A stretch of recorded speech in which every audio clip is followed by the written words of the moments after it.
Hello everyone! Welcome back to my channel, and for today's video, meron naman tayong mga bagong itatry from Get Ready With Me. Yung akala natin tapos na sila for this year, pero hindi pa mga sis. So, meron sila mga bagong releases. Yung iba, expansion lang ng existing products sila. Yung iba naman, new products talaga. So, lahat yan itatry natin today. So, without further hanash, let us start with the video.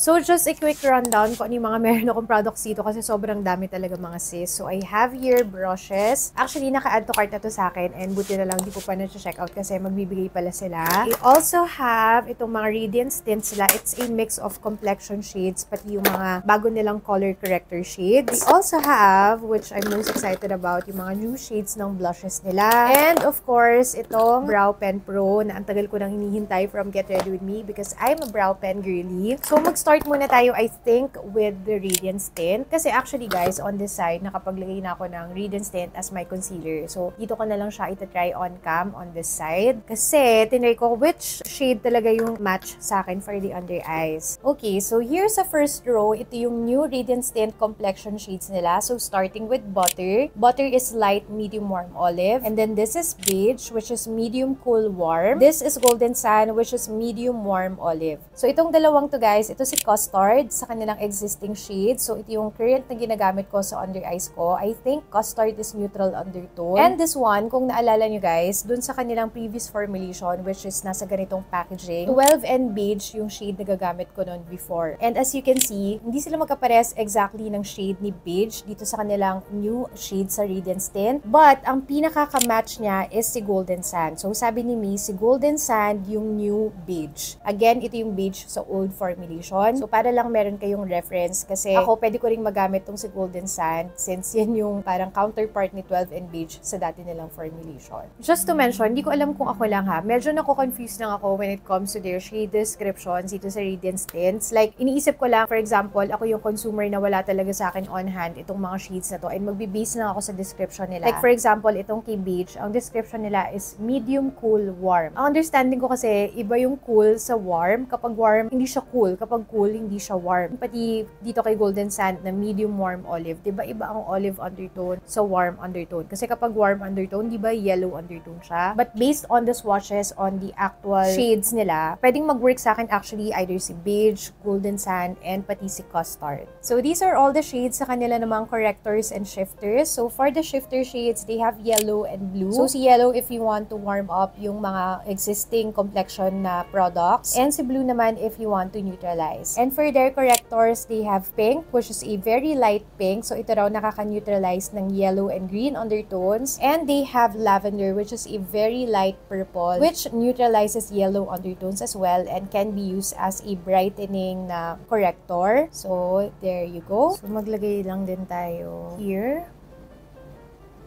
and here.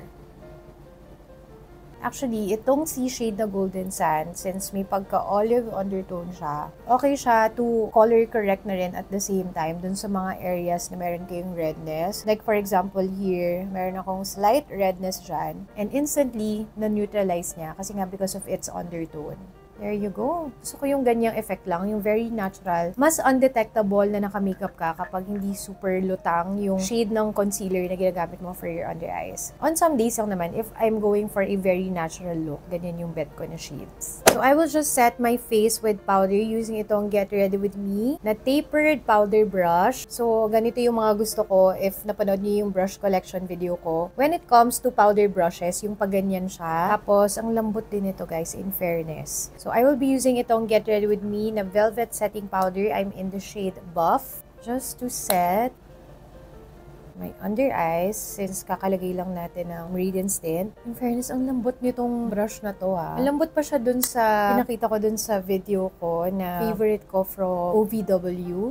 And ang ganda talaga nitong powder na to. Still, one of the best local pressed powders.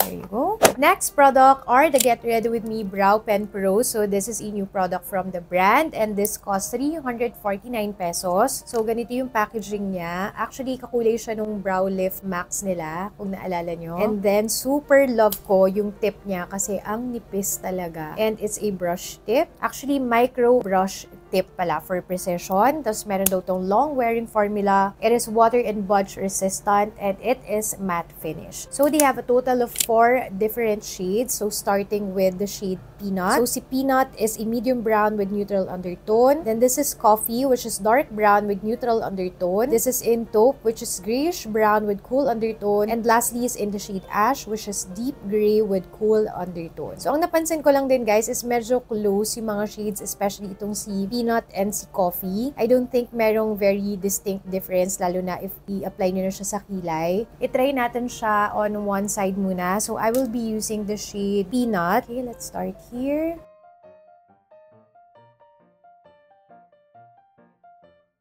By the way, I'm using the Get Ready With Me Brow Lift Max. Okay, there you go. Super pino niya talaga, as in. Pero I don't think ito yung pinaka-pino na na-try ko, although it's one of the finest that I have tried. And ang gusto ko sa kanya, kapag ina-apply niya siya, kasi yung ibang mga brush tip na eyebrow pens, manipis nga yung pinaka-pen niya, pero kapag ina-apply niya siya, parang ang dami or masyadong makapal yung nadidispense na tinta or na ink. But this one, talagang kung gano'n lang kanipis yung tip niya, basta hindi nyo lang siya diinan, ganun talaga yung lumalabas lang din na pigment sa kilay. So, it's very, very natural. So, ito yung wala pa. And ito yung meron. Mas fuller siya pero in a very natural way. Madali siyang gamitin actually. Kung beginner kayo and medyo na-intimidate kayo when it comes to brow pen, ito yung isa sa mga brow pens na masasuggest ko sa inyo kasi madali lang siyang gamitin. So medyo hirap na ako maglagay on this side nang hindi malapit yung salamin. Kaya lagay lang ako on this side. Reminder lang na every time gagamitin nyo siya to shake it before kayo maglagay sa kilay para talagang sure kayo na maximum pigment yung makukuha nyo. So this is how it looks like applied on both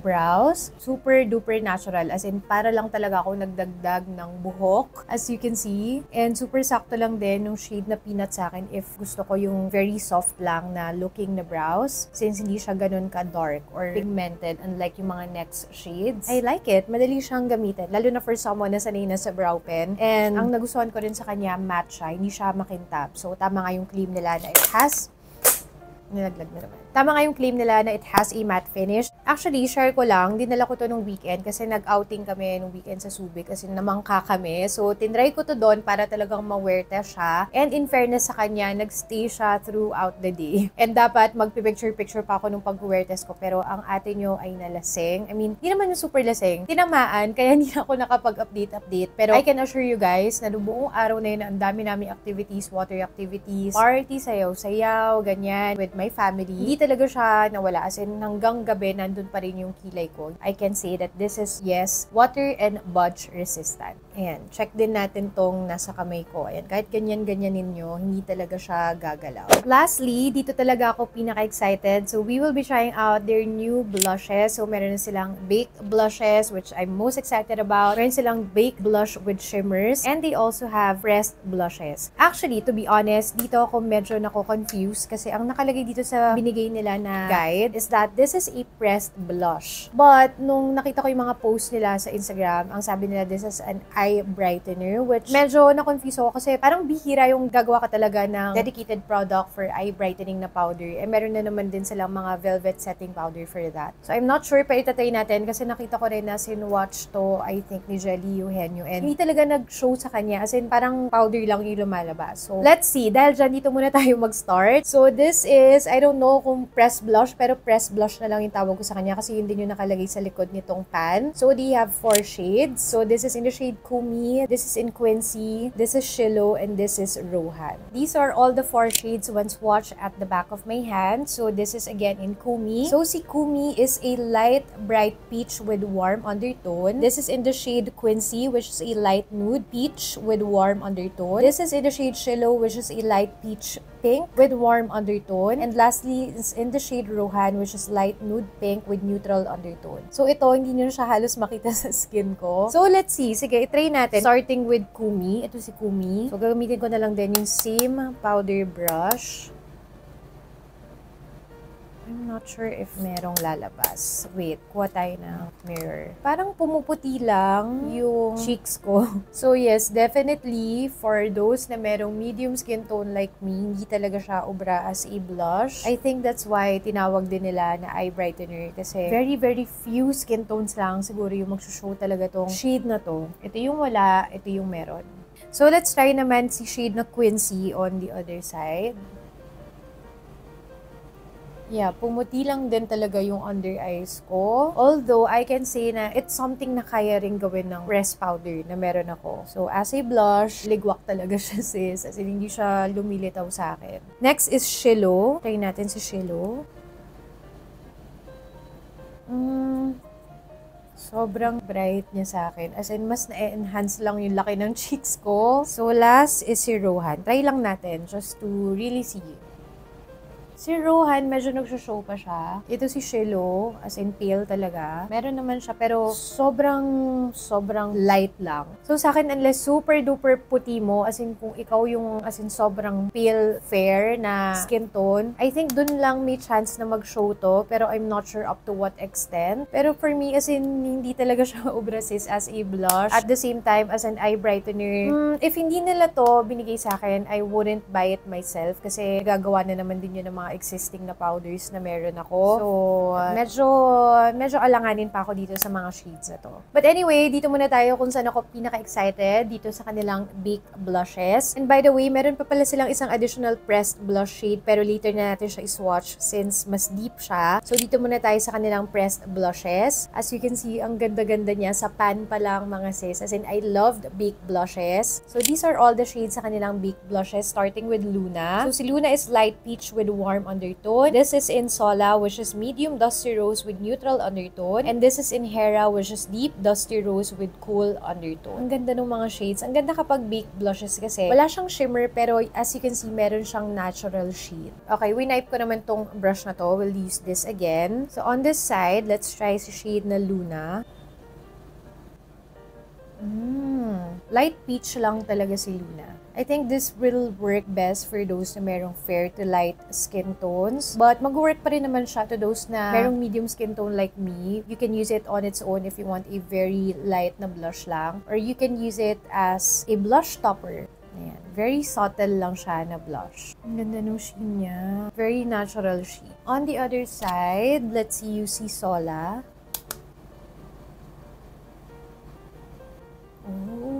Ang ganda ni Sola. Sabi ko na nga ba, mabebetan ko si Sola. Bet ko yung mga dusty rose na shade. Again, this is in Sola. And this is Luna. Mas merong pink undertone talaga, definitely, itong si Sola. And mas nagsushow siya instantly on my medium skin tone. Ang ganda ni Sola. Luna is also nice, pero mas masasuggest ko siya to those na merong fair to light skin tones. Next, let's try the shade Hera. This one, definitely, mas madali siyang nag-show on my skin tone since mas deep itong shade na to. Parang lang siyang deeper version ni Sola, in my opinion. Wala silang super laking difference. So, this one, if you want lang na mas deep na blush shade, definitely for those na merong medium to deep skin tone, you will love the shade Hera. But if you ask me, mas kukunin ko na si Hera compared to Sola kasi if you build Sola up, parang ganito rin yung kakalabasan niya. Pero itong si Hera, hindi mo na siya kailangang i-build up. Mga ilang dip lang sa pan, you will immediately get this pigment. Kaka-fresh itong si Hera. The formula is also buildable. So, itong ginawa kong pigment na yan, nakailang kuha din ako sa pan kasi gusto ko mas makita nyo talaga yung pigment sa camera. Ang ganda niya kasi kita pa rin yung natural sheen. Hindi siya yung matte na matte, but at the same time, wala siyang shimmers. Speaking of shimmers, itry naman natin itong kanilang Baked Blush with Shimmers. Na-excited din ako kasi it's Shouting Holidays. And sobrang akma ng mga shade names nila kasi named sila after planets. So these are all the 4 shades. And then these are all the swatches starting with Mars. So si Mars is deep copper rose with neutral undertone. And then we have Venus. Ang ganda ni Venus. Venus is medium coral pink with warm undertone. Next is Saturn, which is medium rosy bronze with warm undertone. And lastly is Mykonos, which is medium rose with neutral undertone. Ang gaganda ng mga shades. Super love. Okay, mag-start muna tayo kay Mars. Syempre, siya yung pinakamalapit sa sun. Charot. Actually, si Mars, parang siya yung isa sa pinaka-deep na shades. Oh, yeah. As in, kita mo kagad. Oh my God! Grabe yung pigment ni Mars. Naparami ata yung pag-dip ko. Sorry naman. But grabe. Wow. Ang ganda nito sa mga merong tan to deep skin tones. Tapos may built-in shimmer na siya. It makes you look like a bronze goddess. Ang ganda. Pak. On this side, let's try Venus. Ang ganda ni Venus. Si Venus, very light lang yung pagka-pink niya. This can actually also serve as a blush topper. Ang ganda nito sa mga merong fair, light skin tones as a blush talaga nila na dedicated. But on my medium skin tone, bet ko yung itsura niya rin kasi para siyang highlighter na rosy na. If you want na parang very natural lang na pink blush and you want to highlight talaga your cheeks. So, magkaiba talaga. Ang laki nung laktaw nung shades ni Mars and ni Venus. Nagaganda ako sa effect nito. Parang nakakaganda siya ng skin. Sobrang pino niyang highlight. Grabe. Parang ang kinis-kinis ng cheeks ko. Ang saklap. Nakutkot ko, guys, si Mars. Yun tuloy, nagkaroon na siya ng ganyan. Anyway, ay nako, let's try yung last two remaining shades dito sa kanilang Baked Blush with Shimmer, starting with Saturn. Si Saturn is rosy bronze. Actually, sa pan, para na siyang orange. Oh, para siyang mas tamed version ni Mars. So, if you have light, medium skin tones, you might want to try itong si Saturn compared kay Mars. Kasi si Mars super duper pigmented niya. Ito, mas kalmado siya. Mas sakto lang siya, as you can see. Ang ganda nito! Di ko na-expect na mabebetan ko si Saturn. Actually, wag kayo kagad mag-judge kung ano itsura niya sa pan kasi ibang-iba talaga siya when you swatch it on the cheeks. Depende rin sa skin tone nyo, sa undertone nyo. Lastly, is in the shade Mykonos. Ang ganda rin ni Mykonos. Parami ata ako, pero para makita nyo kasi pag nakaganyang angle. So, this is in Mykonos. Si Mykonos, mas pigmented version siya ni Venus. But itong si Mykonos, mas masasuggest ko siya to those na merong medium skin tone, tan, or deep. Kasi mas mag-show siya sa inyo. Pwede rin tong blush topper, pwede rin dedicated blush. Pareha silang dalawa. Actually, itong dalawang shade na to, yung I think pinaka-akma sa skin tone ko. So, either gusto ko lang ng something na mas pink or something warm. What do you think, guys? Ang ganda. Pero in fairness parang wagi sa akin itong si Saturn dito sa kanilang Baked Blush with Shimmers. Surprisingly. By the way, just to show you a closer look, kasi baka yung iba sa inyo natatakot since meron siyang shimmer. So if ang concern nyo is kung meron ba siyang mga chunky glitters, don't worry, wala siyang ganun. As in, plain shimmer lang talaga siya. So if you're a fan of just shimmers without the glitters, you might want to try this out. As in, ang ganda ng effect niya, especially sa camera, sa ilaw. But if you're someone na ayaw nyo ng shimmer, ayaw nyo na makintab na blush, just go for the Baked Blush one. Lastly, try na natin itong natirang pressed blush shade nila, which is in the shade Emery. So, ito siya. Actually, ang ganda ng shade na to. Lalo na when swatch. So, si Emery is a deep rosewood with neutral undertone. Let's swatch. Ang ganda ni Emery. My type of shades. Very rosy na blush. Ang ganda. Okay, pakita ko muna sa inyo si Emery. Ang ganda niya. Ganito yung mga type ng blushes na para kang na liquid na cheek tint, pero you use a powder. Ito yung magandang i-top with Venus. Kasi super pigmented niya. So, try natin siyang i-top with the shade Venus. Oh my gosh, ang ganda. Sabi ko na nga ba. Itong si Venus, kaya siya magandang pang topper kasi wala na siyang na-add na pigment. As in, very, very light na pink lang. So, if you have an existing very pigmented na blush and gusto nyo lang ng additional na rosy shimmer, si Venus yun. Ang ganda niya. Oh, nakaka-fresh. And actually, ito yung mga type ng blushes na pwede nyo rin gamitin as eyeshadow. Gamitin ko lang yung kamay ko. For example, itong si Venus.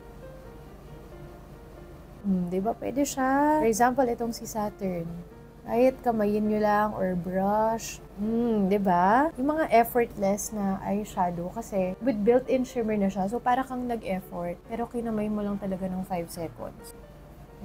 Diba? By the way, kung di ko nga pala na-mention kanina, if you're going to buy a brush from Get Ready With Me, marireceive nyo siya na nakaganitong lalagyan. So, pwede nyo talaga siyang gamitin na mismong lalagyan niya if store nyo siya sa bahay or if magta-travel kayo. So, this is good. So, wag nyo siyang itatapon kasi useful siya. Like, for example, ayan, ganyan siya. Yun nga lang medyo bulky kapag marami kayong dadalhin. Pero at least, diba, it's a container na talagang pwede nyong magamit and pwede nyong matabi. And, hindi ko ata na-mention ko yung mga brushes na meron ako aside dito kay Tapered Powder. I also have this setting powder brush. This one. And actually, malambot din siya. And super duper comfortable on the face. Kasi ito yung ginagamit ko in between kapag nag-reapply ulit ako ng foundation and powder kapag tatanggalin ko na yung swatch natin. Ito, if gusto nyo very detailed or focus lang yung pag-set nyo ng powder. This one, if gusto nyo yung buong mukha talaga tapos pang mabilisan. Pwede rin ito pang blush if you want. Next is itong powder brush. So, yun lang talaga yung dedicated na tawag sa kanya. Kasi yung kanina tapered powder brush is a setting powder brush. So, mas flat siya, as you can see, and mas wide. Yan. Hindi siya yung parang pag ganon, like yung mga previous na powder brush. Lastly, this is their cream or liquid brush. So, ang dami kong nakikitang gumagamit ng ganito, yung as in flat siya, and then pahaba na ganyan. So, parang ang way of applying your foundation, para na rin siyang spatula technique, yung parang ikakalat mo na pag ganon, yung cream or any liquid na product, tapos saka nyo siya i-blend. So, para mas lapat talaga, mas pantay yung distribution kumbaga ng product itself. So, I have yet to try this. Buti na nagpadala sila kasi ito talaga yung nasa cart ko. That's it for our first impression sa new collection ng Get Ready With Me. And if you ask me kung ano yung mga favorites ko, ano yung mga nangibabaw sa akin, first is itong kanilang Brow Pen Pro. I think, sa ngayon masasabi ko na ang galing din talaga ni Get Ready With Me when it comes to brow products. Kasi super favorite ko yung Brow Lift Max nila, which yun yung lagi kong gamit. And sobrang perfect combination nilang dalawa kasi this one talagang sobrang nipis niya, namimimic niya talaga yung natural hair strands. Although I have to be honest, marami na rin talaga siyang competitors in the market. Marami na rin talagang maninipis and maganda yung formulation, long-lasting in the market. But if ever wala pa kayo in your collection and you're considering of getting one, I highly suggest this one kasi madali siyang gamitin. And natuwa naman din ako dito kay Golden Sand kasi it's something na talagang ka-shade nung matagal ko nang ginagamit na shade dun sa previous formulation nila. So I'm very happy na meron na siya sa new formulation because definitely mas gusto ko yung new formulation compared to the old one but with the shade that I want for my under eyes. So dalawa na yung options ko. Pwedeng si Custard, pwedeng itong si Golden Sand. Pwede rin pala si Beige. So tatlo na yung options ko. And lastly, for the blushes, I'm so sorry but this one, honestly, it's a no for me. As much as I wanted to work on me, pero hindi talaga siya nag-work sa akin. And I also don't think na sulit siya to buy if, for example, wala talaga ako nito. If I am a consumer who's considering of getting the new collection, I would pass on this one kasi if yung pinaka magiging function niya lang for you is under eye brightener, marami naman kayong pwedeng gamitin in your collection, I'm sure, like your setting powders, concealers, so I don't think this is worth getting just for that. But when it comes to their baked blushes, ang gaganda, walang tapon dito guys. Lahat sila nagustuhan ko. Actually, kahit itong si Emery, itong new Rest blush shade nila, ang ganda rin ito. But if you ask me kung ano yung mga nangibabaw na shade sa akin, for the baked blush, ang nagustuhan ko is si Sola and si Hera. But again, I stand by my observation kanina na almost the same sila. Mas konting pigment lang yung kailangan nyo kay Hera para mas mag-show siya on your cheeks, which for me, masulit yon. And for the baked blush with shimmer, surprisingly, nagustuhan ko si Saturn and itong si Mykonos. But ang ganda rin ni Venus as a topper. Like yung ginawa ko kanina silang dalawa ni Emery. But overall, love the blushes. Super nabetan ko yung mga bagong shades nila and sobrang bet ko rin talaga yung baked formulation ni Get Ready With Me kahit yung baked highlighters nila before. So yeah, I hope nakatulong itong video na to sa inyo. Kung meron man ako na miss out na any details, just let me know in the comment section. And as always, lahat naman ng links na pinakita ko will be in the description box. And yon, if you haven't subscribed yet, you might want to consider subscribing to my channel and liking this video as well. Stay safe guys kasi ang dami na naman nangyayari ngayon, ang dami na namang sakit. So stay healthy and I hope to still see you in my next videos. Happy holidays! Bye-bye!